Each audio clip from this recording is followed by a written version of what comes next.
What's up, folks, and welcome to another episode of Reel Amigos. I am your captain today on this great ship to Paris. Oh, it's not a ship, it's an airplane.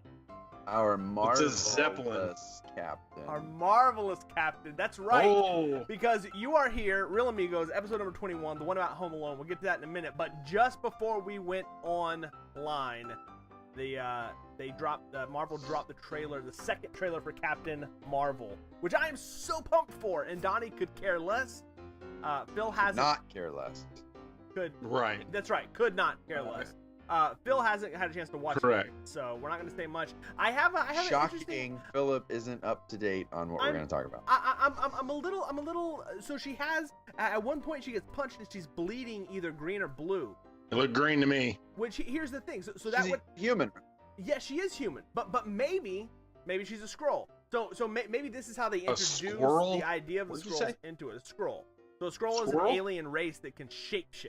Shapeshifters. And the next, I have no doubt that the next big push for the MCU is going to be the Secret Invasion, which is where basically the Skrulls have come in and taken the place of main Marvel characters. So the entire time they've been Skrulls, they've been aliens. Here we go again. I can't wait. It's Your predictions are always right on this crap. I love every it. time.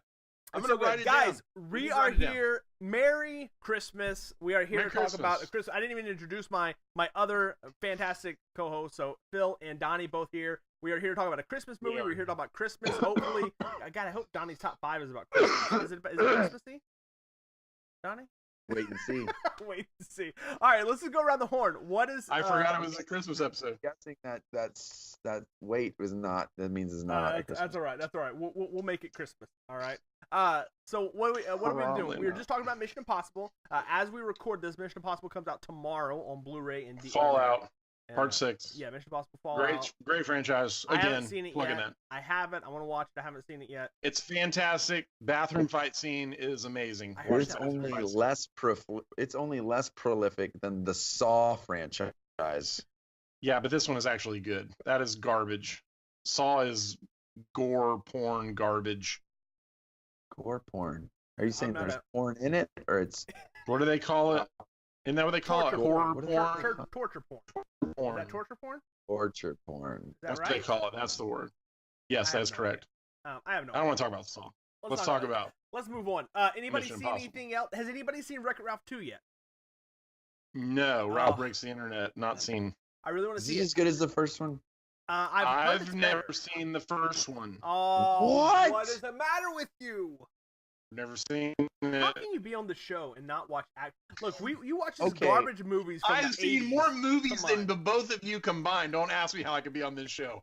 But tell me why you haven't seen it. Is there a principled reason, I or did you don't- just not have a kid at that time that was young enough for Son. to watch it? Okay, my second son, who is almost to be 13 in a couple weeks, he does not like movies. He does not watch movies. And if he does Because not watch them, I don't watch them. Like, I don't watch cartoons as a general rule. That's really It's something really, that's real disappointing.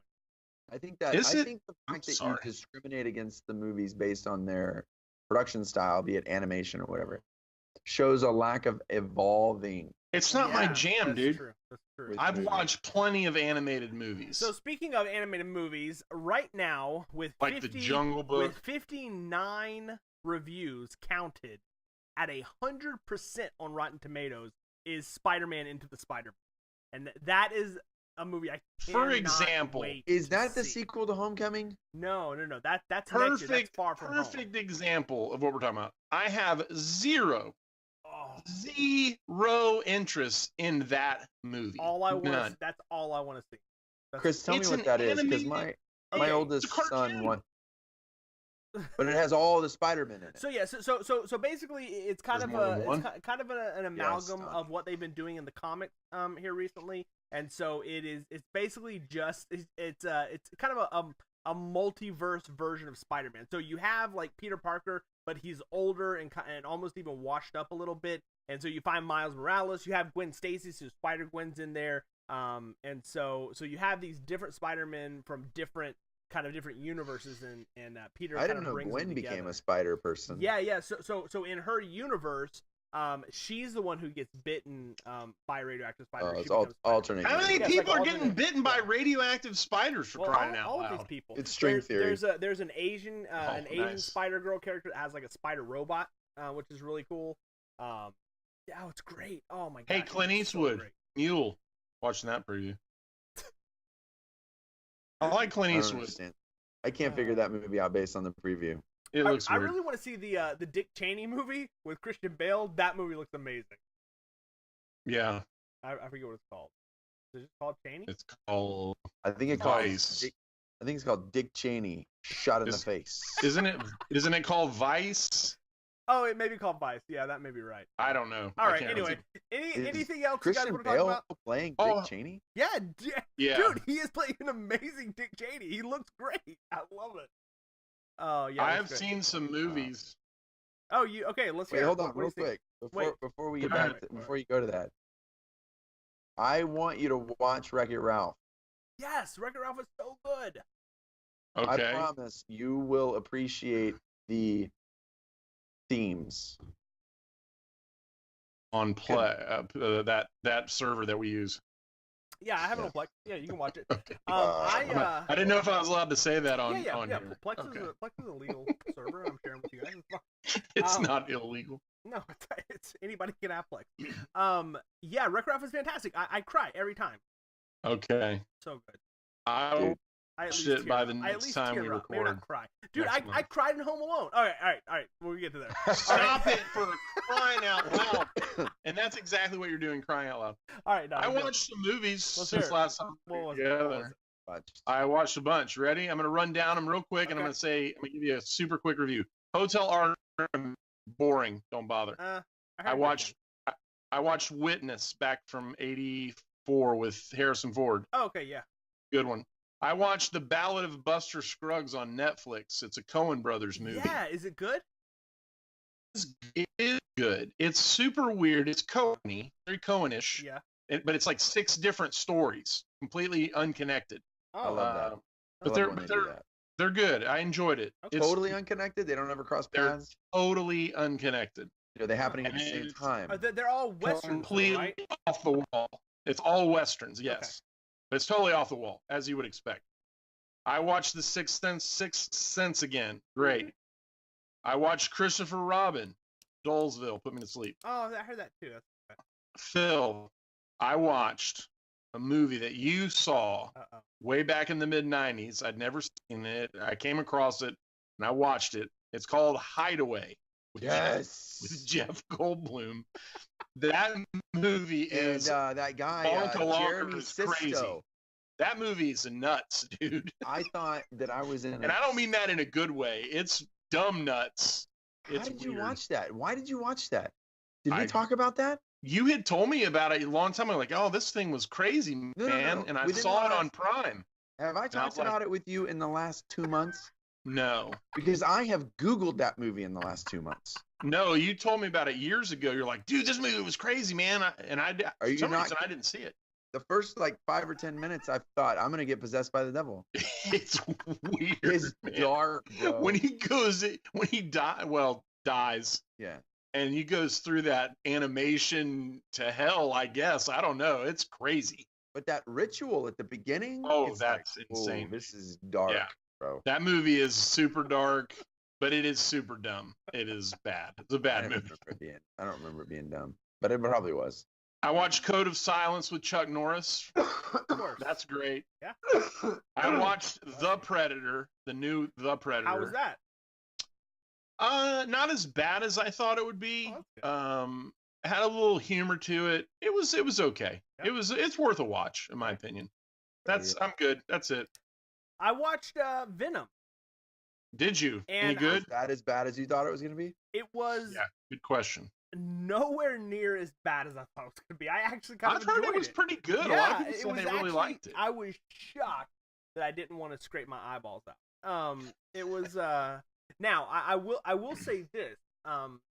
What's the girl? Michelle Williams is in it, and I swear. Oh, that you if love her, she- don't you? If she never made a movie for the rest of my life, I would be able to die happy. She is. We should awful. put her in a movie with Padme. Yeah, No, Natalie you can all Portman. shut your mouth. You can shut your Natalie mouths. Portman and We ScarJo. should put her in a movie with Deadeye from Pet Sematary. That's what we should do. My The chemistry in that movie would be off the chart. It would be amazing. Everybody would just be like talking to an empty room. Oh, that's no. No. Venom was actually really good. I gave it a lot of crap when it was coming out. I think it was rushed. I think that Sony wanted it to originally wanted to be part of the Spider-Man universe, and Marvel said absolutely not. And so you don't really get that connection, which I think is definitely missing. But man, it was funny. What is happening, Phil Philip? just went dark. Are you okay, Phil? My light fell down. Stand by. It's super creepy, man. I will say this, right? So Venom is about Venom is about a symbiote, right? So he inherits this alien symbiote that basically coexists. They're basically sharing a body, and I didn't know exactly how they'd pull it off, but the symbiote talks to him. You hear the symbiote talk to him the entire movie. Yeah, show that in the trailer. And it's great. Yeah. I mean, some of the stuff that the symbiote says is hilarious. I think the kind of the last half is better than the first half. I think it's a long build up, which I didn't really appreciate. But all in all, man, I thought it was going to be garbage, and it was definitely watching. I plan to watch that this week at some point. Yeah, it was good. Yeah, I'd be interested to hear what you have to say. I also, while Phil's fooling around, I also dropped in a couple Burt Reynolds flicks. I watched Cannonball Run. Oh, yeah. That's and good. Switching Channels. Those were two Burt tributes. So while Phil gets his one more thing here before we jump into Donnie's top 5, Marvel did announce that they are canceling the Daredevil series. Man, that's a bummer. I did watch season 3 finally. I finished it. Flawless. I wouldn't say flawless. It was good. I enjoyed it. It was amazing. But flawless is a stretch. Flawless. There is one scene in Daredevil 3. Season 3. There's one scene in the fight scenes toward the end of the season where the punch misses the guy's face by a foot. It's like not even close. Like editor guy didn't even catch that, man. Like it was so bad. Anyway, so they canceled it. You know so they're now not what? actually punching anybody, right? So what? They announced that they have they've canceled Iron Fist and Luke Cage, and now they've announced Daredevil. The only two remaining are Jessica Jones and the Punisher, which I have no doubt will also be.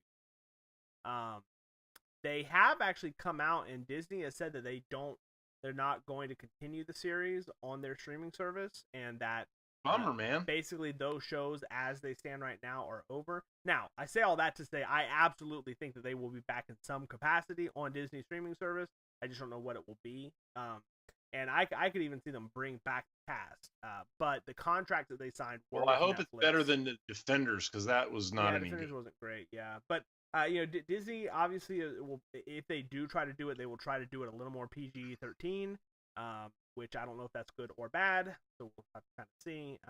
But is it rated up? Is it more TVMA on the Netflix? I feel like they're fairly PG-13-ish now. I don't think there's a lot of R content. No, I mean it's pretty violent, but outside of violence, violence, there's a lot of that. Yeah, there's a lot of violence. There's like one or two scenes in one of them, but it's mostly violence. Yeah, Jessica Jones has some sexy time, but really not even that much language, really. It's mostly just. But I mean, you're seeing bones getting broken and people's faces getting bashed in. Yeah, there is some definite. Yeah. So violence. But yeah, all right. Anyway, that's enough of that. Let's jump into why we're here. We're gonna talk about Home Alone in a minute, but until we do, I watched Incredibles 2. Oh wait. Oh good. Oh, let's talk about this. I seen that. I went and saw that at the theater. Does that count? Do I get any credit for that? Well, yeah, but you didn't like it. I called it, by the way. I liked it okay. What, Phil? What's your verdict? I called it a mile away. Yeah, it was a little predictable. It was real predictable. It had to be the female as bad guy. I was a little on the spoiler alert. I didn't tell you which one. You'll know. What's funny is I found out. So afterward, my son and I talked about it, and he said, "Yeah, he went and saw that movie in the theater over the summer, and he went and saw it with a friend of his who doesn't really go to the movies very often." And he said, like literally ever, and he leaned over 20 minutes in and said, "That's the bad guy," and was spot on. Yeah. And it was funny because it sparked a conversation between him and I about how when you watch a lot of movies lose their wonder sometimes. Like you learn all of the kind of story, the devices. Yep. You pretty quickly, like, it's hard to be surprised by movies sometimes. That's true. Just watch the Hallmark Channel, man. Yeah, You'll know. Yeah, exactly. And so it's nice sometimes when you get a movie that's what I loved about. I mean, I don't want to kind of like first 1 year anniversary discussion. That's what I liked about The Last Jedi, is that it was unpredictable. It was like, oh, I didn't see that coming 20, 30, 40 minutes, 5 minutes into the movie or hour into the movie. In the second movie of a 3-film, trilogy. So originality, man. Yeah, so there's not a lot of, we fight all the time. We argue, not with each other, but just about the fact there's not a lot of originality. There's no original storytelling in Hollywood anymore. Everything is just a remake. Garbage. That's cool. Yeah, I mean, I like Incredibles too. Buster Scruggs. Dude, that's original. I'll tell you that. I did enjoy it though. I will say this. I don't want to be the Chris I want to be the Chris tonight a little bit on time. What year does Incredibles take place in? Is it the 60s? So that's the thing. It's kind of a Batman-esque story, right? Timeless. It's like Art Deco, but I mean, they have cell phones, but yet it looks like it's set in the 50s, and it's just, it's like Donnie's joking, but it is built to kind of be like a timeless. It's like if you watch Batman the Animated Series, or even if you go back to like Adam West Batman, which I would never watch. But, oh my gosh, it's the greatest animated series of all time. I just want to punch you in the face sometimes. This is why I'm glad we do this. Bull crap. Skype, because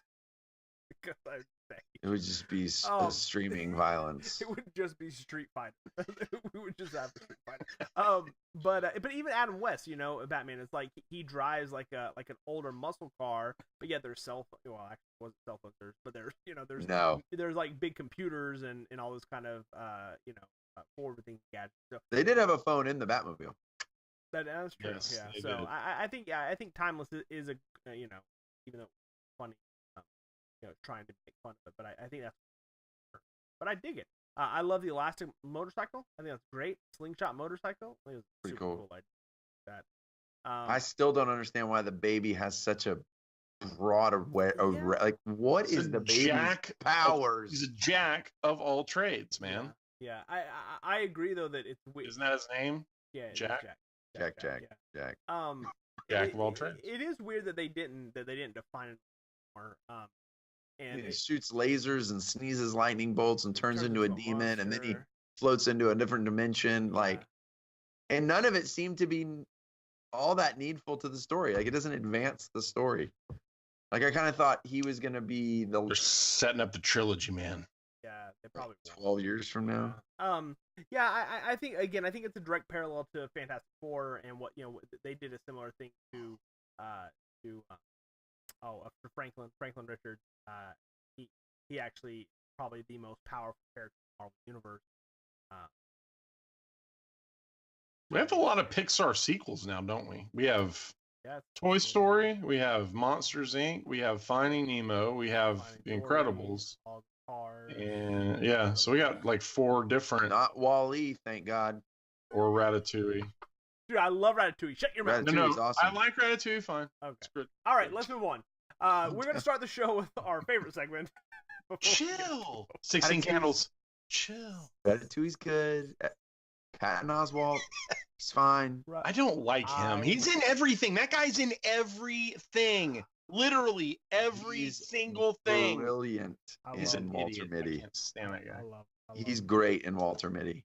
I love Patton Oswalt. All right, guys, it's time for that time. It's Donnie's Top 5. All right, Donnie, here you go. Give us your non-Christmas top 5, all right? It is non-Christmas. You didn't ask me about my poster, though. Batman Returns. Yeah. It's hard to see. You guys guess why That's right. I chose Batman Returns? Because you like timeless things. Sequels. Why, Phil? Because Kevin's mom returns. No. Stay alone. Incorrect. Because Joe Pesci and Danny DeVito are the same height. No. Okay. Michelle. It is because this is a Christmas movie. Batman Returns takes place at Christmas time. It does. It sure does. So Right, rolling with right. the theme, man. It So to is a make up Christmas for movie. my non-Christmas top 5. Fair Okay. So we just like last week sent the InSight lander to the surface of Mars, right? And it's exciting, studying space, big rocks, and all that kind of stuff. But we all know that part of the space quest is to try to find alien life out there, right? So here's my problem. My problem is that the greatest evidence for alien life is on Earth already. Uh-oh. Okay? That is right. It's spiders, everyone. Spiders. Okay? If you've never had the pleasure of magnifying a picture of a spider, these little hellish abominations, don't. Because it is the stuff of lifelong nightmares. They are All terrifying. insects, if you magnify their faces. But what am I looking at? But spiders are worse. I agree with you, but they're worse because they have giant teeth. Okay, they're the scariest thing on Earth. Period, in my opinion. Okay, 8 hairy legs, right? Dozens of beady eyeballs, fangs for days. Okay, vampire methodologies, and web slinging. I mean, seriously, get out of here, man. That is Creepsville. Okay. So you might say, what about Charlotte from Charlotte's Web? She was cute, and I would say, hey, that she-demon would be eating a brick if I saw her hanging out in my barn, man. That's a fact, Jack. So filmmakers have figured out the arachnophobia, and they have come up with some pretty hideous spider visions on screen. So here's my list. Tonight's list is called Donnie's Top 5 or So 8-Legged Nightmares on Film. Here we go. This, by the way, is based on our movie tonight, obviously. There is a spider in this film. Yeah, there is. Great. I have a little piece of trivia about this spider scene, so go ahead. Excellent. So let's start with number 1 is a little movie from 1987 that I guarantee Chris has never heard of. It's called The Believers. It is a Martin Sheen movie about a demonic cult. Justin Bieber? Nope. Oh. This lady has a sore on her face. Yes. It's getting bigger and bigger and bigger. And a spider comes out of it? And not a spider.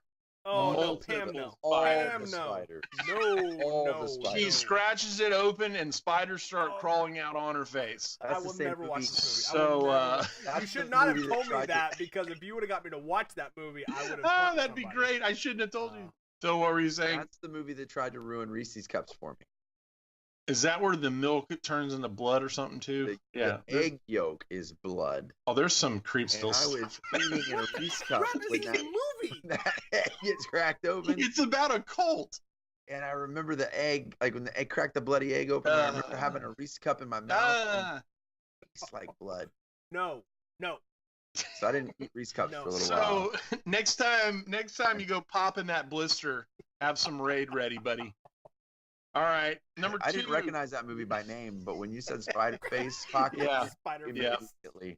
Yeah, you can look up that clip, Chris, online. Check it out. I would definitely check it out right down here. It's right there. Look there, everyone. Or over there. It's beside me. Definitely not. All right, number 2. Obviously, this is on the list. The Return of the King. Shelob. Oh yeah. That almost kept me. That knowing she was going to be in that movie almost kept me from completing the trilogy of that movie. Yeah. And it did not disappoint. That was a no. It's super creepy. Was number whatever. Dr. No, the first James Bond movie, had a big tarantula in the bed. They played it off as a poisonous spider, which we know tarantulas are not poisonous, but hooray for James Bond. He heroically kills the spider, and that's why Sean Connery's my favorite Bond, because he killed the spider. So there you go. The next number, Arachnophobia from 1990. Huh? The final battle scene between Jeff Daniels and a giant animatronic spider. Yeah. That scarred me for a long time. That movie was super scary. I was afraid to watch it again. I finally did recently. Chris, you ever seen that one? Arachnophobia? Yeah. That's a good movie. It's true. Another one on my list. I would like that movie more if Jeff Daniels had played Harry Dunn. Oh my gosh. Yes, in that setting, that would have been great. Harry Dunn against if Floyd Christmas was dressed as a spider. That's a great movie. That movie is flawless. No, that movie really is great. It plays out really well. Yeah. And there's a great twist at the beginning of that too, where you think one guy's the hero. Yeah. But not for long. Spoiler. It's old enough. Remind me. Remember, he's in the rainforest and he finds the spider, and you think this is the guy that's gonna take it home, but he ends up getting bit in the tent, right. Yeah, and he dies. Yeah. And then they ship him back, and the spider's in his body, like munching on him on the trip. They don't. All right. Anyway, this is a horrible top 5. Next, I know that. Feels like a Halloween top 5. I know, but I couldn't get away from the spider thing, man. All right, another one on here is The Mist, a movie I've talked about on here before. A group trying to find their way out of this mysterious mist. I think they go next door to the pharmacy for some supplies. Bad idea, everyone. Giant mutant spiders show up. People are dying in some pretty ghastly ways. The Mist. Are those actual spiders? They're like mutant spiders. There's web everywhere. It's a bad scene. There's a movie from 1983, and I don't remember if I actually ever watched the actual movie or not. I think I did. But on the commercial for it, there is this scene, and it is called Something Wicked This Way Comes. It's a Disney movie. Yeah. It's a live-action Disney movie. And there's a room full of tarantulas on these two boys. They get in his dreams and jack with him, and horrifying. They're everywhere. There's like thousands of them. It's gross. Harry Potter and the Chamber of Secrets from 2002.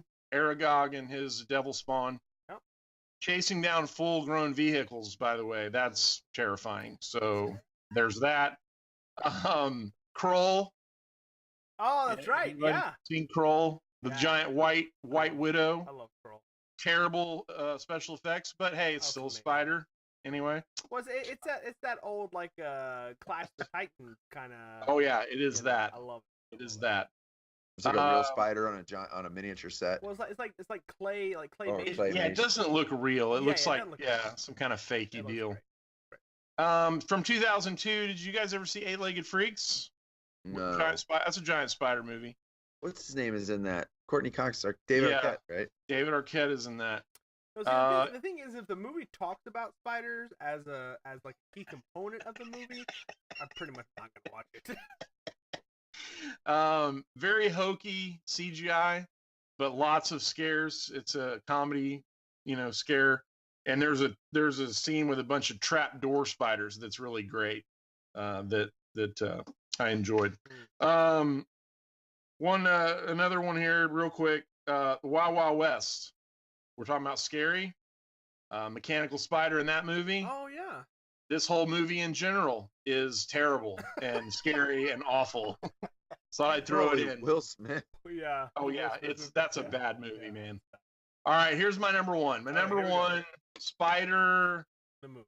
Nightmare. What am I calling this? Nightmare. Late League of Nightmare is Raiders of the Lost Ark. Yeah, dude. Yeah. Satipo traveling with our hero Indiana Jones shortly before betraying said hero and getting brain spiked. He gets covered by tarantulas along with Indiana Jones. His look, this is what gets me every time. While Indy is wiping the spiders off of his back, is priceless and exactly how I would look if they were on me.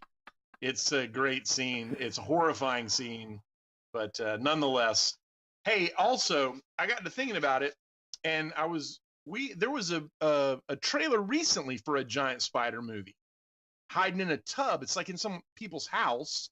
And I couldn't remember what it was called. It hadn't come out yet. And I went and looked it up. It's called Itsy Bitsy. Oh, that's right. Yeah. And it looks super scary. It has not come out yet. And it looks, you know what? I'm going to go see that movie. Never watch just so I can come on here and cry. Because that's probably what will happen. I'm going to go see Wreck-It Ralph and you can tell me about that. But that's it. Itsy Bitsy. Itsy Bitsy. Raiders of the Lost Ark, though, right? It's like the greatest movie ever made, right? Like, it's up there, bro. It's top 5, man. Top 3 maybe. Raiders. It's fantastic. so much. All right, that's it for Donnie's Top 5. Sorry to let down everybody on the Christmas thing. I totally blanked on that. It's good. It's good. Good. We need to do an Indiana Jones movie. Okay. King that's of the Crystal Skull, baby. Hey, do this. If you have a spider movie that we missed, let us know in the comments here or on the Facebook group. But we are here to talk about a beloved Christmas classic film. It's called Home Alone. Let's do this. Home Alone from 1990. This film is written by John Hughes, I believe. It was directed by Chris Columbus, not the discoverer of America, but a different Chris Columbus. The discoverer of whatever he discovered. Whatever Columbus. It stars Macaulay Culkin, unfortunately. It stars Catherine O'Hare, and also John Hurd as his parents. Also, Joe Pesci and Daniel Stern are the best thing going on, and a small role from our friend John Candy. And hey, you know what? John Candy never had any small roles, my friend. Okay. Good call. So this movie is basically small actors, small like Joe Pesci, or not small actors. But basically the plot of this movie is that how old is Kevin? Kevin's 9. 9-year-old Kevin gets left behind by his terrible parents as they go off on a journey across the globe, and is subsequently attacked by some home invaders, and sets up an interesting premise if you're into that sort of thing. So it's Christmas time, by the way, in this movie as well. That's why we're doing it. There you go. There's your synopsis. Well, they're going to Paris for Christmas. So they are. That's the and setup. I have so many questions about that. Okay, so I have a problem with the timeline of this movie. Okay. Oh yeah. Okay. Heck yeah. Wait, did we share on our chat the little? I saw a little comic about Home Alone if it happened today. Was that in our? I sent that. Yes. Yeah, that was my favorite. It just shows Kevin text and be like, he just picks up his cell phone and says, "Hey, you guys left me." The mom says, "We'll be right there." Then it's like the end. Exactly. So they strategically though knock out the telephone lines in this movie right from the beginning. Yeah, so we can eliminate movie making. Yeah, that technology. Well, this is what I told Christy. It's like, I get up now to a cell phone.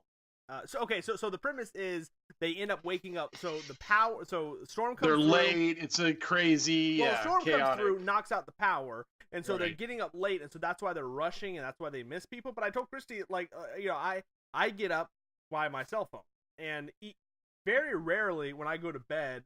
Like right now, my cell phone is at like 78% at 10 o'clock at night. If I was to lay down, ridiculous. If I was to lay down and set my alarm, it would not die, and it would still wake me up. Like just that in and of itself today would never happen. Like somebody in that clocks house have battery backups? Yeah, I mean, yeah. All right, they do. Let's start with Phil, because you said you had time issues, and time is normally my thing. So let's start there. Let's just kind of jump in and see where we go. I really don't know how long Kevin is alone. I have no clue. Just like a couple days, like 3 days. Seems like days, yeah. But to like me. when they get to Paris, and they're like, "Why don't you just take the flight out in the morning?" And the family caught that flight, and they made it back the same day as the mom, essentially. Isn't that just a couple days? No. They have to catch a flight on a Thursday. Who? The Okay. I have no idea. Okay. So family. So flight back. So they Paris? they get to Paris. Okay. Right. They There's come, only like way to go, Phil. We're going down this wormhole. I want to know. Okay. So This let's is a make segment sure. we're forcing Chris to have. Make sure Chris is top. That's right. I forgot. This is your new segment. So here we go. So they leave the house. They get on the airplane. Kevin is left. They fly to Paris. They get to Paris. They realize that Kevin was left. They can't call him because all the phone lines are down. So they start trying to figure out how they're going to get there. And so they say that there is not a flight out until Thursday morning. Now, we don't know what day it is, but Thursday is not the next day. Thursday is later on in the week. And so that's when they tell her, you can stay here on standby, Right. if you want, and try to figure something out. So then they leave, and Yeah. so You lost me after that. So but- I think there are a couple of days. So I maybe think it's 4 3 to 4 days. 3 or 4 3 to 4 days sleeps. max. But it seems like Kevin is doing a lot of stuff in 3 or 4 days. Well, of course, Yeah, like, why does he need to go grocery shopping? Yeah, exactly. That's what he goes Well, grocery no, shopping. but they plant all this right at the very beginning. They're leaving out of the country, so We're she says gonna drink all drink the milk. the milk Yeah, because we're gonna be don't coming. leave I here want to for go long. bad. Yeah, She so did they say probably that. didn't go grocery shopping before they left. They probably got rid of a lot of stuff they didn't want to go bad. Yeah, I mean they said. But look, Kevin would not have needed to do his laundry. What I'm saying is that what I'm positing is that Just wouldn't have. this is a flawless movie. That has That no kid would holes not in it even think of whatsoever. detergent, man. Give me a break. He didn't Hey, even John buy Williams. detergent. He didn't buy detergent. He bought fabric softener. No, that was detergent. It was Tide. And he Look for said Tide. Hey, Tide, bought the sponsor our milk. show. the bread and the So fabric softener. That's what he said. He does say that, but that's not what that is. They show it. It's detergent. So he's It a doesn't- moron. He's It just a doesn't dumb. matter. All of his laundry would have already been done because they're about to go on a Of 10-day course. trip to France. Unless he was home for like a week, which is possible. All right. So John Williams did the music in this movie. I found that interesting. That's good. Well, it's a That doesn't Christmas surprise movie, me. you know? That was probably the best thing about this movie was that John Williams' Whatever. name was on it. Whatever. I love What do you love? I love the Tell me. beginning of this movie. I love when Kevin comes out in the hall and it's loud and he's just like, I hate all these people. He's just a like, jerk, when I man. get older, He's a I'm jerk. living alone. That Kevin- kid Kevin's is a a jerk. punk. He's the The way he best. talks to his mom, he's a jerk. He is a jerk. If I was Buzz, I would treat him the same way.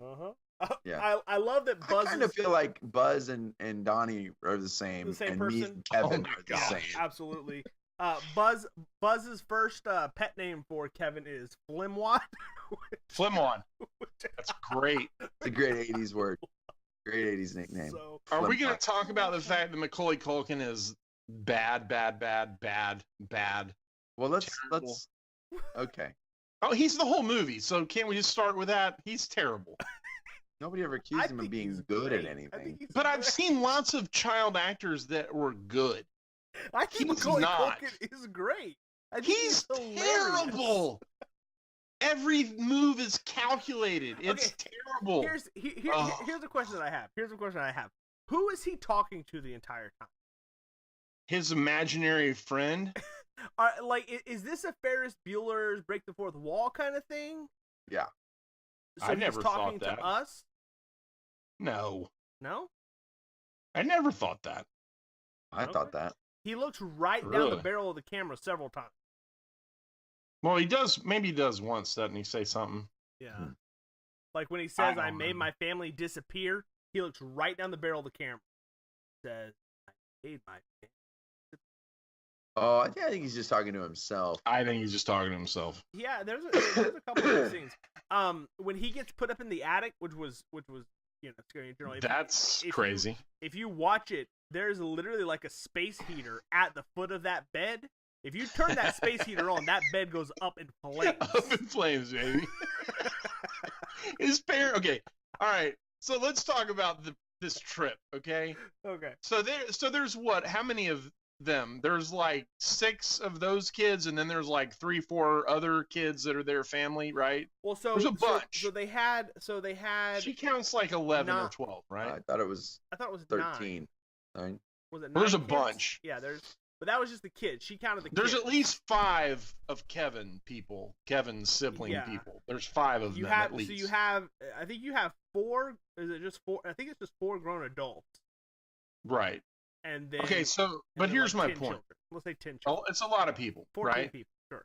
So you have, Chris, you have 5 kids. Phil, you have 4 kids. Well, you're getting ready to take a long trip. Well, I'm just wondering who takes those hoodlums to another country. I mean, like, it's like we're going to Paris, so let's take all these kids. Well, I mean, Okay. They're- I My would issue with argue that- this: Control. they're older though, but like the majority of them Maybe. are like I mean I think Kevin's on the younger age and Kevin's 9. Not the youngest. He's not the youngest. That's right. Oh well, what with the bed? What's his pants? Wizard? What's his name? He's the youngest. Which is I never Culkin, figured out who that was. Culkin's little brother, isn't he? In real Yeah, life? that's right. Oh yeah, Kieran, yeah. The glasses. Kieran Culkin? Yeah, Kieran. Yeah. So what? So Kieran is probably 4 or 5, and he's probably the youngest. But most of the kids look like they're, I would say, probably 8 to. Teenagers. What do these 14. people do that they can afford to take like 7 people to Paris? Well, I mean Good that grief. house is giant. Number one, but number two, if you listen, they tell you in the beginning. They say that somebody in the family got a new job in Paris, and so they're flying everybody there. The brother who lives celebrate. in New York City, I'm guessing. Uncle Frank, who, by the Frank. way, is highly punchable. I don't think Uncle Frank got the job. No, I thought they said another it. person. That they're already in. They're already in Paris. Because Uncle Frank isn't even paying for his own. Yeah, he doesn't even want tickets. to buy the pizza. He's Uncle a Frank's a- deadbeat. Yeah, He's is a a jerk. deadbeat. Yeah. Who lets Well, look their what you did, you kids- little Look what you jerk. did, you little Yeah, jerk. little jerk. Who Who lets lets- their brother talk to their kid like that? Exactly. Who lets that happen? I know. I would have been like, "Excuse me, this is my kid. I'm gonna." I need would you have to pile leave my driven house." that dude into the ground I At mean, the he is a bare jerk, minimum. absolutely. But you with can't say no that. with no warning. By the way, it's At been like, bare minimum, you would have at man. least said, "Hey, man, no." what did the dad throw in the trash? the passport. Whose was it? It was Kevin's. Oh, so he threw just conveniently ended up being Kevin's Oh, passport. absolutely. Yeah. Okay. Yeah. Who lets their kids pack their own bag for a trip of this magnitude? Well, if You're you're, going 9, to Europe, man. If you're 9 years old, you can. Oh, bull. Well, Who lets their 9-year-old pack their Paris suitcase, man? Yeah. Nobody. oh man, I love that was like a cut down. Like you're 9 years old packing for a week trip to Paris, and you're like, oh, you're gonna have mommy pack your bag for you. Yeah, absolutely. I have no idea what I need in Paris. Yeah. I'm gonna have my wife pack my bag too. Yeah. I don't want to wear the same underwear for a week. You bet I am, pal. Oh my god. Does packing? Actually, in all sincerity, I never let anybody else pack my stuff because there's nothing that creates more anxiety than letting someone else pack your Oh, bag. absolutely. Yeah. 'Cause Yeah, you're like, I'm with "Damn, you on that. You That's have an to know adult. what you brought. Yeah. No, I'm with you. Absolutely. So for the Why record, are they we haven't all even... so mean to Kevin? I know. I mean, he is a jerk, but we don't He really is a know jerk. that. Even I mean, the I would be a sister jerk is like- too. He calls his mom a dummy. On the sister stairs, he says- calls her a dummy. the sister says, "You're what the French would call les incompetents." Yes, she does. I love it. I love It's it. like, gee whiz. Okay, we haven't even got out of the first day, so let's haven't. but let's stay here because I Who let love Joe that Pesci in the Joe house? Pesci shows up as the police officer. Yeah. And what a bonkers No, he scene doesn't that show is. up. He's already there when the movie Oh, starts. that's right. He's He's in the standing house. in the thing. That's right. Yeah, that's right. we never know where he came I from. just love it because people just keep walking by and he's like, "Are you? What's their name? McAllister? Are you a McAllister?" It's like, "Yeah." Do Right. you live here? No. No. Do your parents live here? Nope. And they treat this guy who's dressed like a cop like just like such an idiot when they ask is like, no, my parents aren't here, they're in Paris. Like Right. he's supposed to know. Don't you know that, dummy? Oh, Yeah. God. I love it. I love it. So good. So Pesci's great. This is our first look at Pesci. You instantly find out, because when he finds out they're going out of town, he gets real, happy. I mean, you obviously know why he's there, which was good. The pizza guy shows up. That pizza guy, talk about punchable. There's a lot of punchable people in this show, in this movie, and that pizza guy is definitely one of the punchable. What is he doing? Is he just going to stand there forever and wait? Like, nobody addresses him for No. like 10 minutes, and he's just standing there like, I have Whatever. a 16-year-old son. Donnie, you have a 13-year-old son. Would your son just walk past the pizza guy standing in the foyer of the house? no. Kira wouldn't even do that.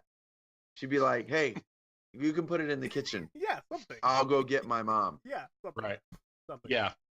That's a weird scene. I don't understand who writes these things. Like, what experience? Because when you write, right, like your experience should inform your writing. What kind of experience do people grew up with? Like, I don't get it. Yeah. Okay. Hey, can we talk about that neighbor kid that you suddenly cut to? He's asking a million questions, and then they make a cut. They cut back, and where is he at? He's sitting in the front of the van, almost in the driver's lap. Like, that's a weird scene, man. It's very awkward. It's like, what is happening right now? Why are you in the van in the front? It's just weird. That's funny. I don't know that I noticed that. Yeah, he was he was really annoying too. Just I'll ask all the questions. You needed him so you could justify. Yeah, they do a good. I will say this, for all the kind of things that bother Donnie, they do a good job of establishing the viability of this scenario. Yeah. Like, no, I get what they did. Their way of overlooking Kevin is legit. Yeah. In a way. Except for this. No mom gets all the way to the airplane without having seen one of her kids. No mom. And they made everyone, let's not forget, 2 more Home Alones. So come on. Where is DCF in this equation? Only one more with Kevin though. Only one more. Yeah. No one ever calls the cops on these parents? Like, no, but in all fairness, in the second one, they do play it for humor. They start laughing at the police station. I do not remember Home Alone. They're at the police station and they're talking about him being missing again, and they're like, "Well, not the first time." I will say this. Gosh. I will say this. This is a perfect time to probably say this. Home Alone 2, better movie. No. In every way, Home Alone 2 is a better movie. I love Home Alone. It is only better because without it, we wouldn't have President Donald Trump. Oh my gosh. That's true. This was what is what propelled him. Tim Curry in Home Alone 2 is worth the price of admission alone. That I think Home Alone 2 is a much more enjoyable film. It's obviously it's lighter hearted. Yeah. It's much less believable. But I think that the antics are just raised. I think that the violence that he inflicts on those guys is it's so much more comical in the second. I have a lot more fun watching it. I'll have to watch Home Alone 2. I haven't seen it. Oh my gosh! No, I saw it in the. Okay. I don't remember when I saw it, but I've seen it. Tim Curry's great. Tim Curry is so good. Rob Schneider's in it. That's right. Rob Schneider's in it. He always wants a tip. And Kevin gives him bubblegum. So nice. And then he's like, Kevin, would you like a tip? Yeah. He's like, I still have a little bit of my tip from earlier. And he flashes like a stack of hundreds. He's like, okay. Is Kevin deaf? No, of course not. Are you sure? Because how did he not wake up during the commotion of people literally running through the house? Well, he was get out of bed and proceed to begin running. And he had that space heater running, and it caught the bed on fire. Probably those flames were probably hard to hear. He was engulfed in roaring flames. He couldn't hear anything else. Yeah. Oh my gosh. Okay, so anyway, they get separated. I mean, it's Home Alone, so that's fine. Fuller, by the way. Fuller. They say Home Alone 4 times in this movie. Oh wow, I didn't. 4 times. Just in case you missed it. Okay, so I watched this with my kids, and I asked them as soon as it happened, like, what would you guys do? Would you want to be home alone? What would you do? And they were all like, yeah. Callan wouldn't. Callan is my 9-year-old. He was like, no, I would be sad. I would not want to be by myself. And my teenager, she was like, yeah, it's awesome. And so. She'd be all like, sit down, you little flimwads. Dude, she so would be. Did they feel the same way at the end of the movie? Well, no. So I asked again when he went to bed the first night, and I'm like, yeah, how would you guys like to go to bed in the house all by yourself, nobody here? All of them were like, no, I wouldn't. and with a man-eating furnace in the basement. Yeah, right? No, and that's a giant house too, man. That is a big, that house would be creeps. Yeah. So. Can we talk about the furnace for a minute? Does everybody have a furnace like in their childhood, something that scared you to that death? Is Freaksville, like when you're at night or when you're going to bed? Yeah. My parents, when I was in like first grade, my room was across from my parents' room, and my bed kind of could look into their room. And every night they would kind of push their door too and wouldn't shut it all the way. But my dad would always hang like a dark shirt on his doorknob, and it horrified me every night. That it looked like there was something on there. the outside of the door. Yeah, it looked like something was there waiting for me. And that was like my furnace. It was just like, oh man, here we go again. I'm trying to sleep, and that thing is there. Did you guys have a furnace? Yeah, so I did. So actually, I spent as much time as I could with my grandmother, and my grandfather was a big hunter, and in our den he had these 3 giant buckheads mounted on the wall, and in order to go to the kitchen, like if I would need to get water or anything in the middle of the night, I would have to go, around where the bedrooms were to the other side of the house, and it was dark. There's these giant windows in the den, so the light's kind of like flickering, and I swear to you to this day that those heads would move when I in the middle of the freaking night. They freaked me out. So yeah, I would never be in that room by myself at night. I would always. It's one of those things that I would be watching TV, and my grandma would be like, well, I'm going to go to bed. I'm like, okay, well, me too. Yeah. I think it's bedtime. It's bedtime for everybody. Let's go, people. So, yeah, those deer heads, man, they freak me out. Yeah. I'll bet. Phil, what about you? Anything? I don't know if I had any specific thing. I to this day, just don't like open windows at night. Like, if the blinds are up. And we have a lot of those in our house. Oh, no. So at night when it's like shutting down the house, I'm like, dude, I'm the same way. I do not like blinds open in my house. They need to be closed up. I don't want people seeing in my house. Yeah. It's weird. Maybe it's not weird. It's just a thing. I don't know. I think it's because you have this sense of like, who's out there? Because they can see me better than I can see them. Yeah, because you can always see better from outside. Yeah. All right, I just thought I'd tap into the psychoses. I always get that fear of windows always goes up a little for a brief stint of time. Anytime I watch like a scary movie, of course. But here's a weird trigger: 2020. Yes. What? Yeah, what? Because 2020 is always 2020 is always about like murders that are unsolved.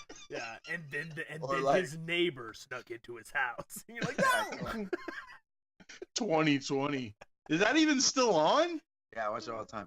Is it really still on? Are you kidding? They all the time. I didn't know that. We watch them on. We watch episodes on Hulu all the time. Oh, okay. We watched one the other night about a guy that paid a guy to kill his wife and burn his house down to kill his 2 kids. Oh gosh! But he didn't burn. Thanks for bringing that into this. Yeah. No. Here's what really did it. This is what happens when you're home alone. Do either of you have stairs? You guys don't have stairs. No. Just on my porch. Stairs, bro. So we're watching this thing on Netflix called The Staircase. Have you seen this? Oh nope. Yes. Okay. Yeah. So I won't get into it, but the wife gets pushed down the stairs. Wife gets put. Well, allegedly. She falls. I buy the owl theory, but we'll get into that another day. The Staircase is great. In the first episode of The Staircase, they show the crime scene photos, and they don't blur them out.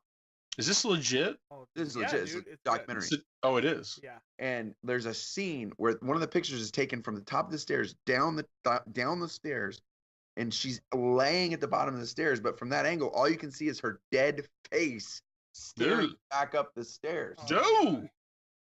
And that did it for me. I'm like, well, I don't want to look at any windows, and I certainly don't want to look down the stairs. So you connect everything scary with windows. That's it's all happening. There you go. That's your furnace. All happening out there. I don't want it. I don't want to get in here. All right, let's get back on track. So, right. so quickly after, Kevin freaks out and has his jumping on the bed and running around the house screaming like an idiot scene. We're introduced to which I hate. Yes, it was horrible. What happened? I have proof it wouldn't happen. My kid, when we lived in Washington, that's not what would happen. We went to the store and we're gone 20 minutes longer than we said we were gonna. And I have voicemails to this day of like, where are you at? Are you dead? Like, where are you at?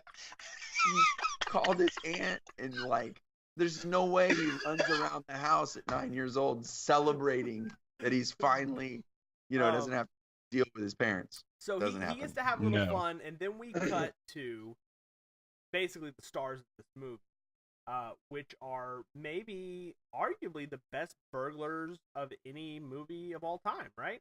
Because No doubt. you instantly see one of them with a crowbar and swimming goggles slamming stuff into a bag as hard as he can. Swimming goggles. He does have goggles on, doesn't he? Harry? Oh my gosh. That Marv. That's not the first time we see him, isn't it? That's the That's first the time we first see time them we see robbing. Marv. When That's the he's first time we see wearing them the robbing. goggles is after they've been deterred from Kevin's house, right? Because No, doesn't no, that no. the scene where he's like, No, Marv, there's- what's the address of That's that when they are house?" getting ready to hit the first This house. is They're in the first van. house. Yeah. They haven't done. That's the first time we see Marv. Yeah. Okay. Harry, you saw. We see Marv the first time whenever they show him that the lights can all turn on. He's like, and now this one, and now this one, and then Okay. and then we I have a jump question to about the that. first time we see. Okay, hang on. But the first time we see them actually robbing anything is in that house with the goggles, and he has a bag open. And there's knickknacks on the thing, and he's slamming it all in with a crowbar. To which I say, "What are you going to do with it? Are you going to try to sell that stuff?" It's like, "Hey, this is broken, but it's my really gosh. good." Okay, That's you have Super to talk about the valuable, but lights. it's broken. So how does Harry know the timers? He's been scoping the neighborhood. He's cased the place. So he has seen them all come on already before. Yeah. But how's that possible since the Kevin family just left that day? How would he know when their timer would come on? Well, we don't Okay, necessarily. you just know that- answered my question. So. Well, no. We don't necessarily. know. Your two completely blank faces answer my question. Look, First off. No, he nails it to the second. He's no, like, but right we don't now, know that that's right his. We now. don't know that that's his house. But he does like all of them. He goes, this one, now this one. It's a Now whole. this one, It's a whole and street. that one. There are four There's houses. five. He says houses. like there's Okay. 5 people that are gone, and they're part of that. Okay, but And he- but I mean, just because he didn't know they were leaving, or would he not still monitor the times that they came on? Would he not case it for weeks in advance and know the light? I mean, they didn't. Yeah, I could buy maybe- that theory. They I didn't could buy that set their theory. lights when If they left. had it on a timer while they were home, I guess. And I That would seems like a assume- weird- I would assume they do. This movie to me does a very large disservice to police officers. Because now if a police officer knocked on my door and asked me questions like that, I'd be like, bro, I'm not answering those questions. I'm telling you Guy, bro. anything. I don't know you. Right. That bad. Exactly. The cop's like, I'm just trying to help you out, man. He's I'm like, nope, you got a warrant? You Get got outta a here. warrant? Then get off my porch. get out of here. All Okay, your so books. I absolutely love the scene where he's stealing things, just because I have no idea what their end game is, but you probably need to be a little more careful with the stuff you're stealing. That's all I'll say there. So that's not the scene where they hear the voicemail, yeah, that's the scene where they hear the voicemail. right? Yeah, And they're hearing from the McAllisters, right? Yeah. Saying that they're not. Yes. Yes. Okay. Um, So then they would have already. I thought they had already tried that's to break right. into the So- McAllister's house that's because right, then that's the right. lights went on and they're like, "Whoa!" and they That's take right. off. Yeah, that's right. Yeah, you're right. I wish Daniel Stern was in more movies. I like him. He's a good. great. I enjoy him a lot. Eight were people. I'd be China. I can live without Joe Pesci, but I like Daniel Stern. Yeah, Stern's great. He's I pretty think good. Pesci's fine. They are the heart. They are the heart of this movie. They are Oh, sure. fantastic. The physical comedy in this movie is unmatched by especially movies of this day. I mean, it's or at that time. Great. So we get to know obviously they're thieves, and we get to see their MO, which is they're the wet bandits. Did you do it Well, again? Marv says they're the wet bandits. I don't think What's the Harry's matter with on you? board with that. I Harry love says, at "What's the the matter?" end. At the end, it comes back. It's like, thanks for your calling card. We know every robbery that you're linked to.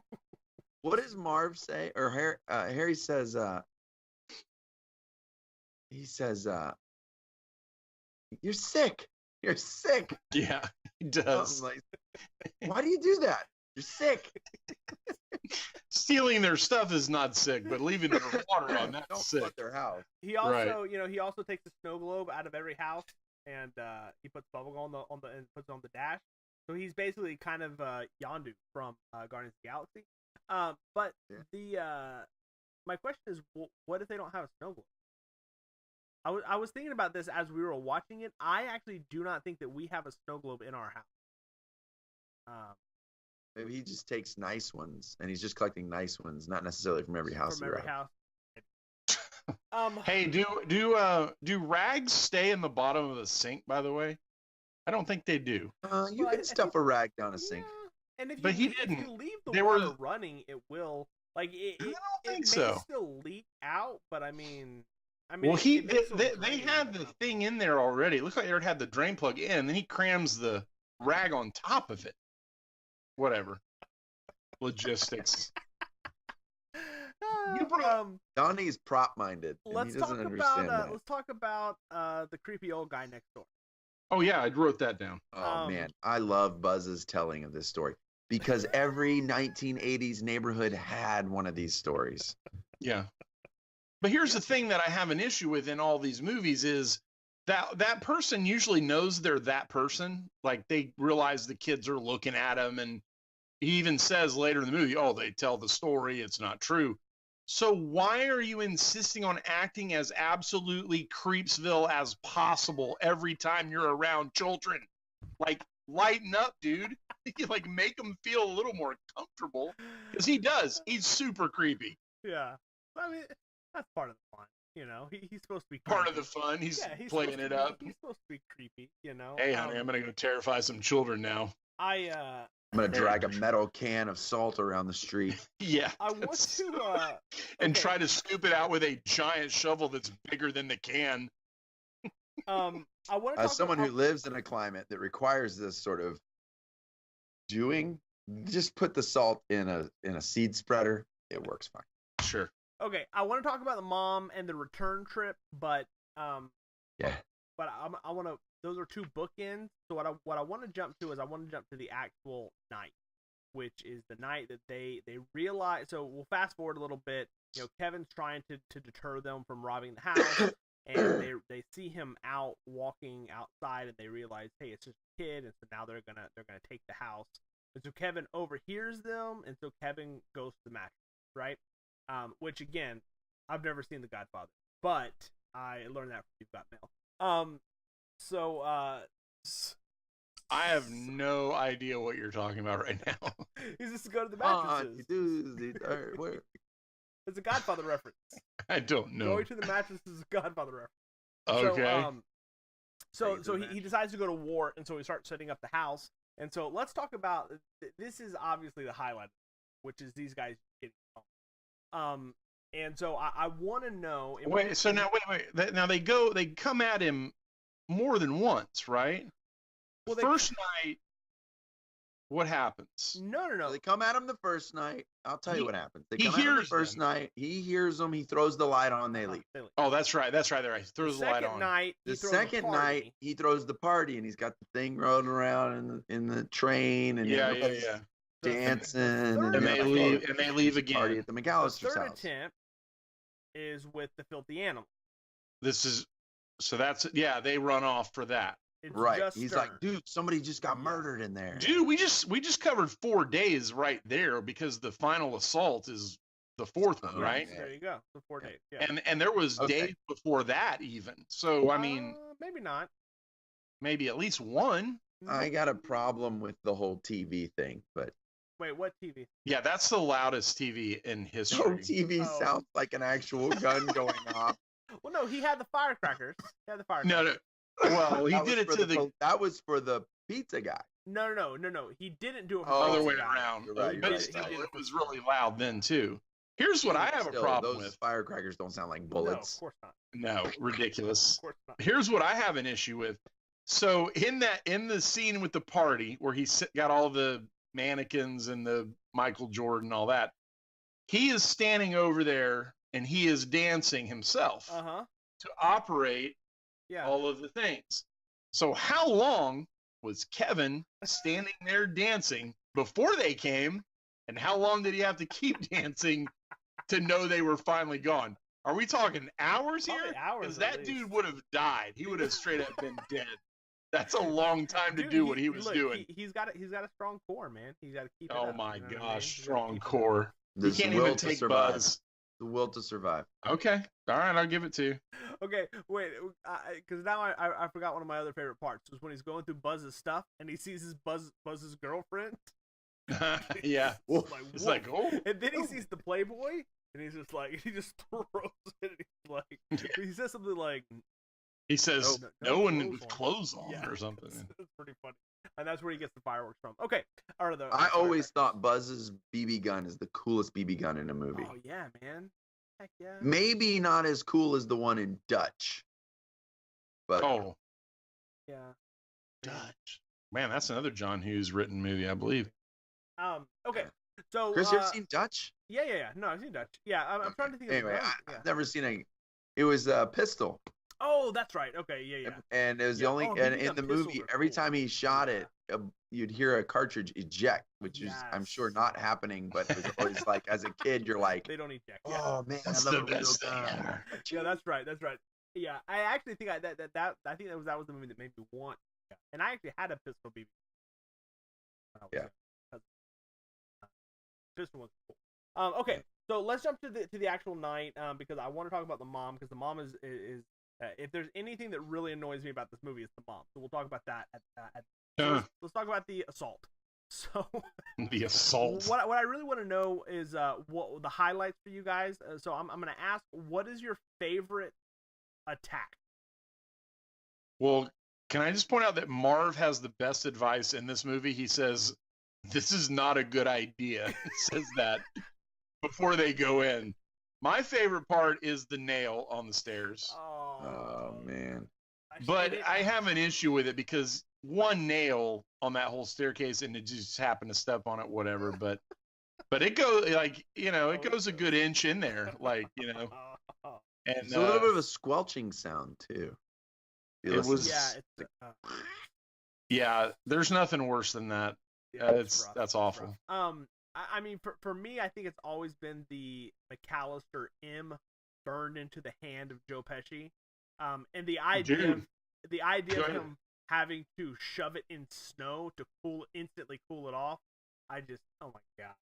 Come on, dude. You're gonna stop there? That's Raiders, man. That's Yeah, totes. Sure. Raiders, sure, snow, burns. But I'm telling Wow. you that to me feels like it would just be the worst thing. That's a total Raiders throwback, Yeah, man. I mean the head burning, obviously, is a good one, but like the I don't, every time I see That that, it head just is makes me gross hurt looking everywhere. too, man. Yeah, Like I that like- hair pattern when they show it from the top is Yeah. all jacked up. So what kinda about way. you? Favorite attack? The iron. Oh, Because later on he and I goes, love it just has the print. when he's talking about all the things they're gonna do to him, and he's like, smash his face with an iron. He's totally scarred by that. Messed up. I love it. More ways than When one. he comes in the window barefoot and the ornaments. climbs onto and he's like, but watch his feet. He's like, I know. He slings down his as head. hard as he possibly could.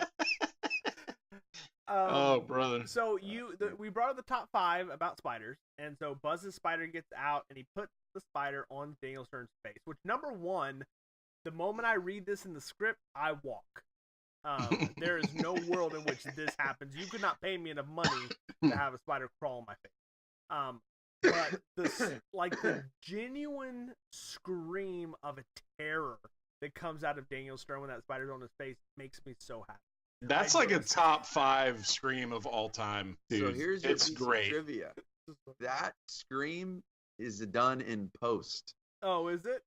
Oh, They couldn't scream Oh. because they couldn't risk scaring the spider.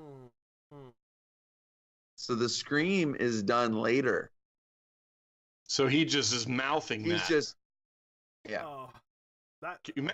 I can't imagine opening my mouth with a giant spider next to my mouth. I know he can't get in my ear hole, but if I open my mouth real wide, he can go in there. Oh my I love this gosh. scene. I love the scene when they finally come face to face with each other, and he's like, "Why are you dressed like a chicken?" What does he say? Where are your shoes or something like that? Why are you dressed like a chicken? Why are you barefoot? Does he say, why are you barefoot? Something like that. Why are you dressed like a chicken? Why are you just like a Oh chicken? my so gosh. Great, so great. I mean, There's go ahead. Is No, this, I was this saying the there's one a with the paint cans, montage. right? This is the one with paint cans. Yeah, the paint cans he knock goes- him off the staircase. Oh, you really got me. No. Well, when he Oh, says that's that. right. Yeah, and then he has a second one. I don't understand the dynamics of that, how that works, but whatever. I'm not going to try to figure it really out. got me. How that, where they're tied and where he throws them and how they show him swinging. None of that works at all. Yeah. But whatever. Yeah. They show a montage in this movie though, which is great. They do show Of what? a Kevin prepping montage. Oh yeah. Which is a great '80s thing, even though this is '90. But He's wearing the gun on his back the whole time. Yeah, which is exactly. great. Yeah, no, that's He good. took. My only problem with that is he took valuable prep time to draw a map. That's true. You got to have a map. Yeah, I also I was very annoyed. He knew they were coming at 9:00. Yes. And Why did he go to the church? No, not that part. That was fine. He sits down to eat his macaroni and cheese, literally at 9:00, and he picks up the fork just as the clock rings, and he's like, "Well, now I gotta go to work." It's like, bro, you knew what time it was gonna be. Just cook your mac and cheese 30 minutes earlier. You're gonna be. Yeah, why weren't you set up in the window upstairs with your little gun shooting at? Why were you even at the house, man? Well, there's Get out. because it's his house. That's right. You Right. know what would Make be it a the stand. perfect home defense weapon? Legos. Dude. Yeah, no doubt. You could have just poured Legos out on the Just whole cover the floor or the porch with They would've Legos. walked out. Although I do like the ice stairs thing with Joe Pesci. That's pretty Yes. funny. Yeah. Him yeah. slipping and sliding. Yep. Yeah. And the So ornaments- the can I ornaments jump are back in time just a quick Yeah, sec? sure. He goes to is it the church? Yeah, he goes to the church and sees the old man. Creep guy. Well, Creep guy. he sees Santa somewhere. Where does he see Santa? So Santa's the one who gives him the Oh, that's the guy in the car. Yeah. yeah. He's smoking cigarettes. Okay. So he says to the elf, "Nice shoes," which is he's legit saying because he's a kid, which is Yeah. funny. But then he goes to Santa, and he says, "I have a request," or something like that, and he says, "I want my family." So this is an adult person. This is a child alone, and he's just asked for his family. Yeah. So this guy doesn't go, "Huh, this seems weird. Maybe I should find out what's going on." Yeah. The police later, I wrote it down. Oh man, where is it? But the cop doesn't help him. Doggone, I don't know where I wrote it down, but The cops are suspicious of him, Yeah. aren't they? Well, it's the 80s well, though. no, And the so old at- man- at the beginning, she calls the cop and says, and they have that whole back and forth at the emergency and child protective, care, and they're like, yeah, we'll send an officer to go check at your house. oh yeah. And No, so it's the old officer man. goes, It's the old man that I'm thinking of at the church. Yeah. You get the impression the old man knows something's up, something's awry, right? He Yeah. comes in later and jacks him up with the Yeah, shovel. oh my gosh. Why doesn't he just take him in hey, little dude, you've Yeah. obviously got some problems. No one cares. This movie is full of irresponsible adult people. All of them. Look, he's dealing with his own stuff, Donnie. He's trying to reconcile my with his gosh. son and his granddaughter. Man, come on. Whatever, he can man. only see his granddaughter at the church. All right, just let him. Who let him I see his believe later on in life Kevin marries. granddaughter. Yes. Her, the granddaughter. I like that. Okay, so we have the traps. He. By the way, I think you're right. Home Alone 2, the traps were better. When they're standing, bricks and to I the know we're not face. talking about Home Alone 2. Oh, Yeah, you are. When he chunks those bricks and he just chunks them, and they just keep hitting Spoiler. him. Oh my gosh. he says, what does he say? And that's when he puts kerosene in the toilet. yeah. And the guy's head catches on fire, and he puts it in the toilet, and it explodes. But when they're climbing up the rope, they're climbing down the rope, and he says, "What's that smell? Your aftershave is pretty strong." He says, "It's kerosene." The rope is soaked in it. And he says, who would soak a rope in kerosene? And then Kevin's lighting it on fire at the bottom. This is the way he says, who would soak a rope in kerosene? It's so funny. Marv does not bleed, though, from the nail in the foot. They show him walking, and there's no blood. How's that possible? He packed some tar in I there. don't think they. Oh, yeah, just like... Yeah. But Perfect. do they show really any blood? I think it's a. They don't. There's no blood in this movie. Probably to minimize the rating. Just Joe Pesci's, burnt scalp. disgusting. Oh, that's rough. Okay, so wait, real quick. The other thing I was gonna say about Home Alone 2 is when they're standing against the door, and he pushes the toolbox down the stairs, and he goes, "What's that sound?" Yeah. What's that sound? And they lean against the door, and the toolbox smashes them. Oh, so. And Harry or Marv goes, "That was the sound of the toolbox falling down the stairs." Wow. Home Alone 2 is a better movie. Donnie, you need to watch Home Alone 2. Oh, man. Yeah. Okay, so the gag, the story is crap, but the gags are better. Agreed. But Tim Curry's great. Donald Trump is great, and the actual assault so much more. Okay. Sorry. So back to Home Alone. So Part 1. I want to talk about the mom because it kind of bookends this whole happening. And the mom is awful, by the way. Every adult except John Candy in this movie is terrible. They put every one of their children in coach, but they're sitting in first class. Worst also parents made me ever. Super happy.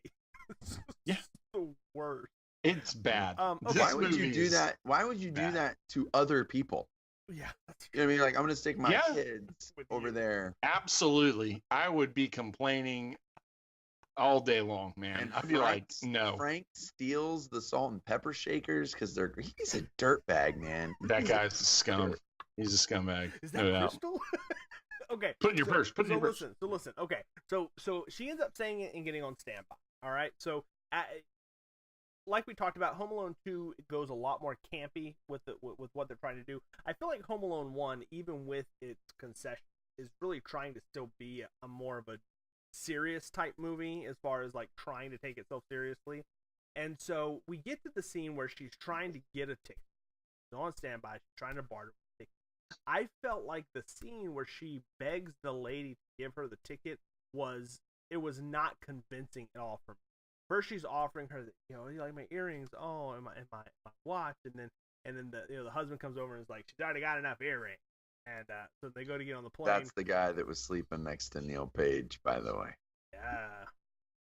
This is where the worlds begin to cross. John Hughes alum. So then they start to walk away, and then she has this moment where she's like, please, mother to mother. And like there should have been like I was waiting for a really dramatic moment from the mom that was like, I am a horrible parent. Like I really need this to go right. Please help me fix my stupidity.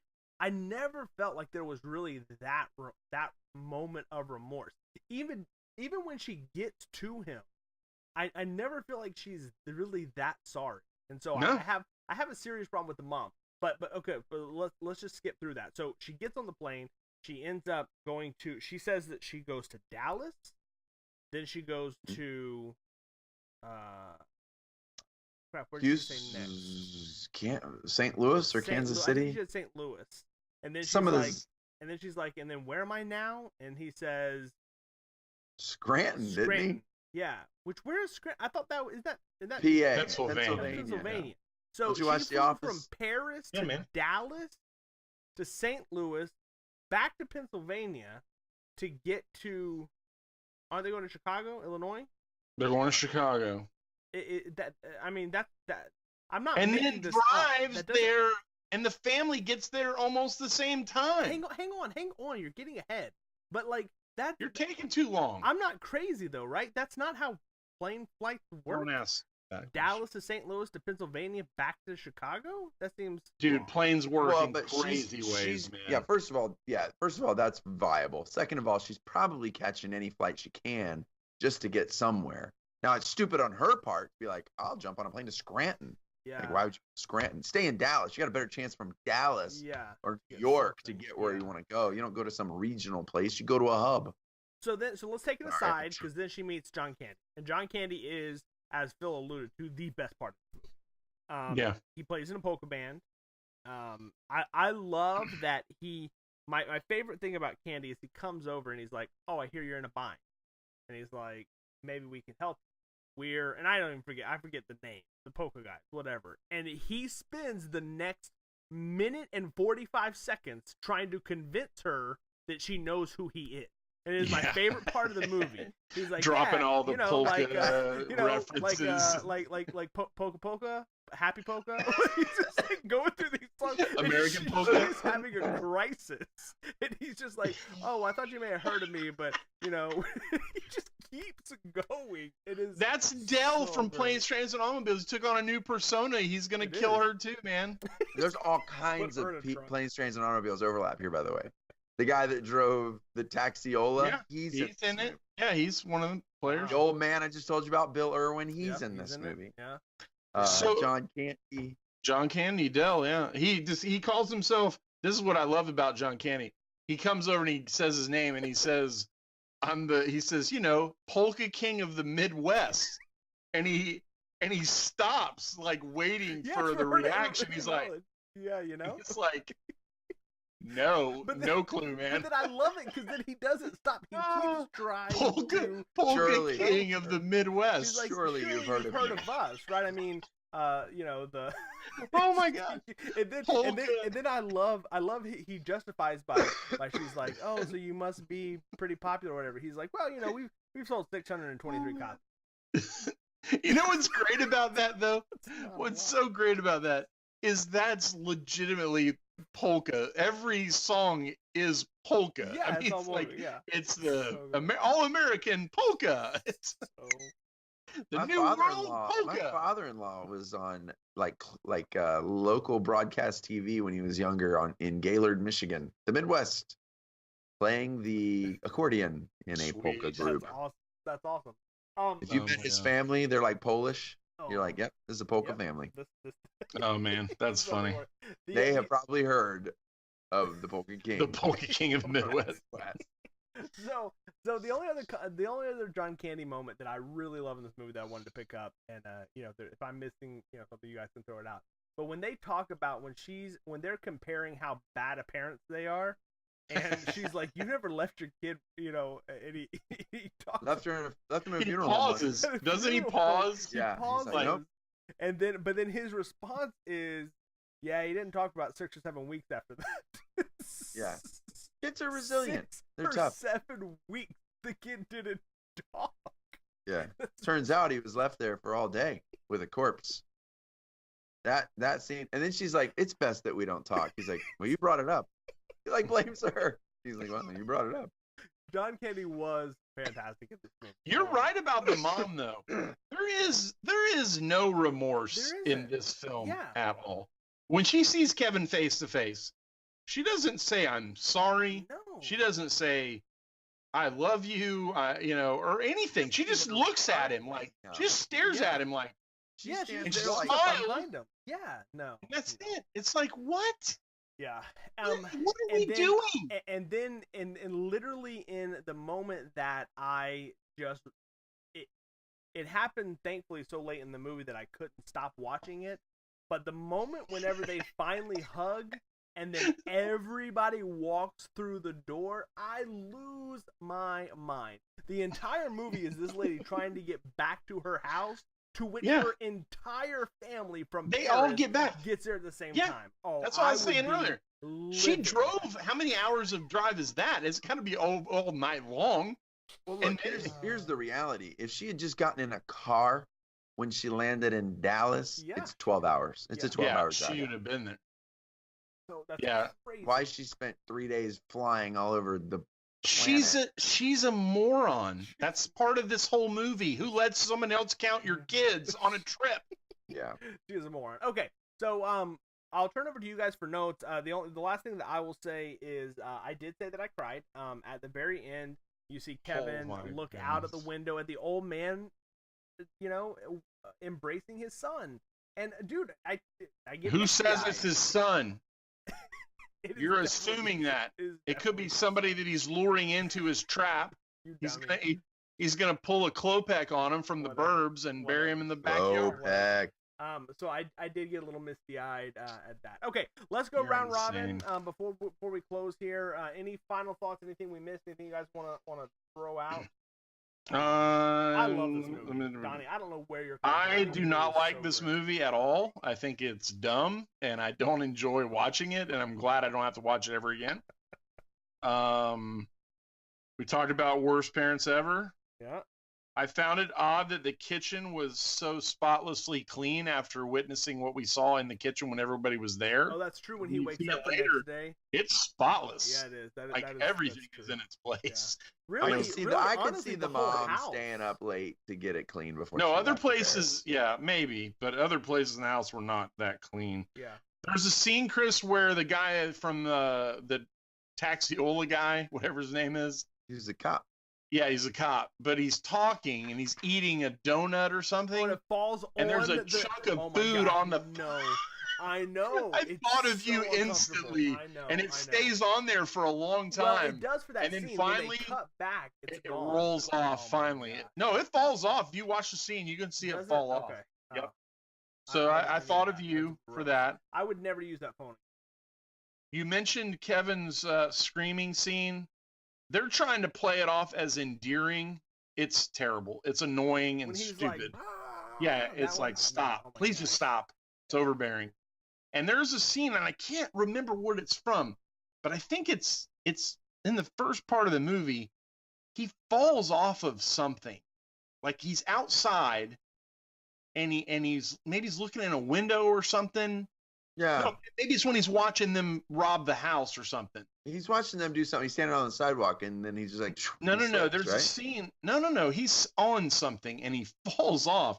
And I'm telling you, if you go back and watch it, it looks like he's mortally wounded. Like it looks like he died in that fall. Whatever. I don't know. I know, but I see stuff like that. It always stands out. Why Yeah, I don't know. not call the police earlier? I don't know. Dude, did you really not appreciate his interaction with the grocery lady, the checkout cashier? That was funny. Yeah, I that thought it was great okay. for the kids. Exactly my point. He's like, "Where's your mom? She's in the car." Do you think you would let me Kevin be here by myself? Kevin knows that the bandits are coming at 9:00. Uh-huh. He tells no one. Yeah, because So why doesn't he just call the cops? Call the No, cops. he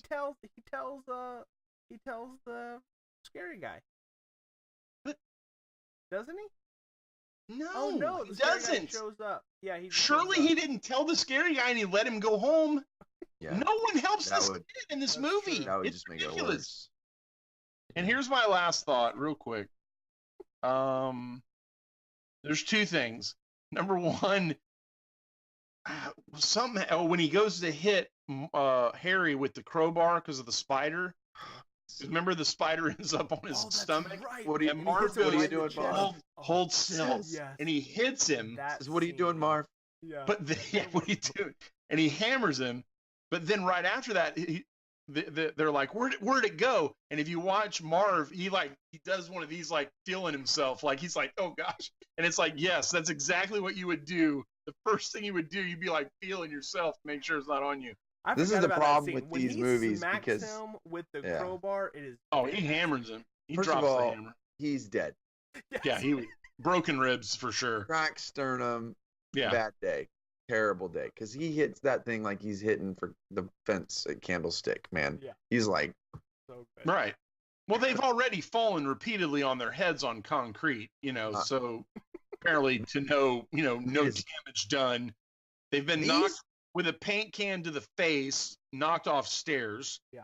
I mean, come on. What's going on here? I've said this about both movies. You don't get nearly as far into the happenings as you in real life. Oh, no. Marv People are unconscious by Marv- this point. would have died in part 2 when the bricks were hitting him in the face. Yeah. The bricks are so Marv good. bled to death already from the nail in his foot. Yeah. So he's ashen and pale. He can't even walk up the stairs by that point. So If your head got caught on fire and you let it burn for as long as he let it burn, like you go home at that point. You're just like, you know what? I need to find a hospital. I agree, man. Here's the reality, though. Phil's bringing reality into Home Alone. I just mean these guys aren't just like bumbling thieves. They're violent criminals. Yeah. When they finally catch Kevin, the things they threaten to do to him. Yeah. I'm gonna bite off all of his fingers. Right. You know, you're gonna kill him. They threaten to kill him. They're gonna murder him. Yeah. Horrifying.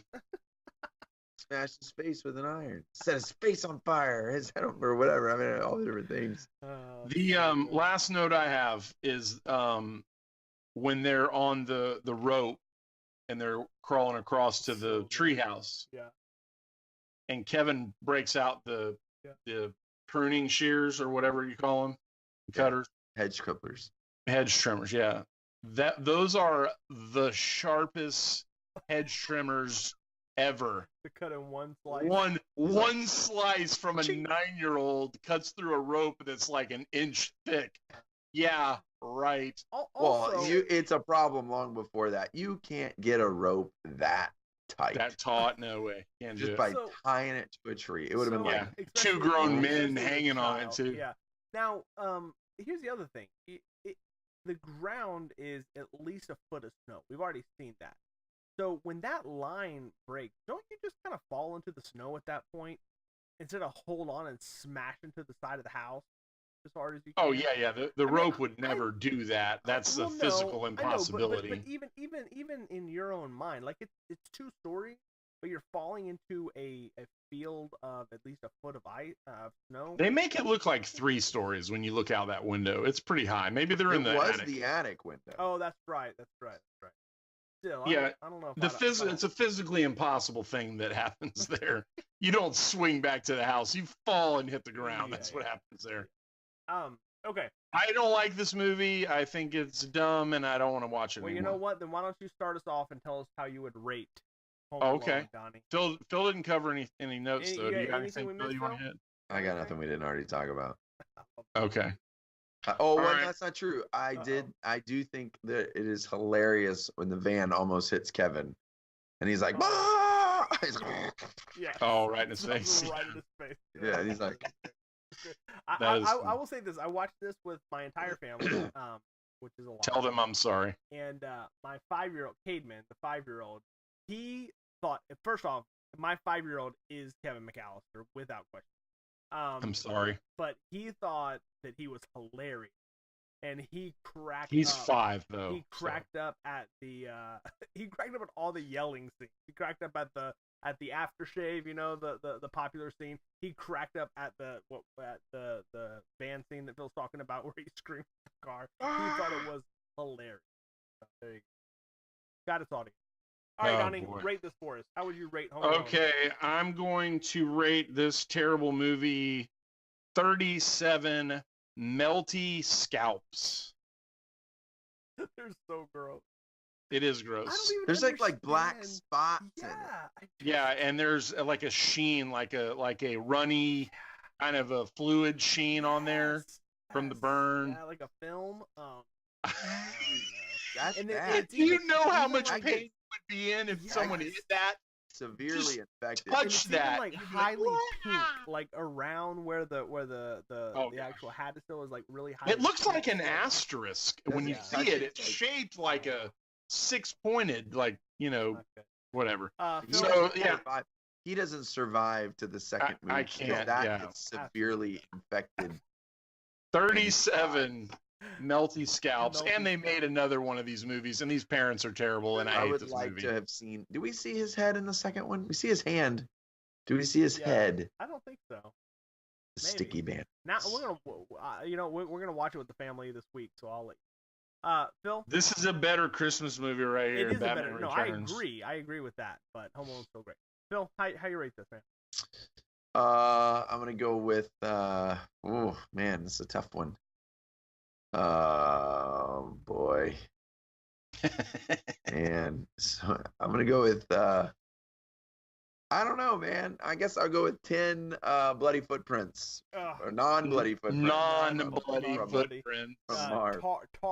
Tari nail. No, I'm gonna change that up. I'm gonna change that up to 19 broken sternums. Undiagnosed broken sternums, by the way. You mean broken Daniel sternum, right? That's what you. Oh, nice. I like that. By the way, that's what happens in these movies. He busts that guy across the chest with a thing, and the guy gets back up. That alone, like I said, would put you out for the rest of the night. But even the part when Harry or he takes it from him, and he hits him on the arm with it a couple times. You like that? You like that? You know how bad that would hurt? It would hurt a lot. Yes. Like, oh, you're hitting me with a crowbar. Like, they don't show the scene later. This is like when a dog or something gets run over by a car and runs off in the woods. They don't show Joe Pesci like running around later and he just keels over and dies. all of the collective wounds at the same time as I was just running on adrenaline. Oh man. All right. So I would actually rate Home Alone 9 snow shovels to the face, and which I thought was a great way to do this. Snow shovels to my face. These are the wimpiest thieves ever.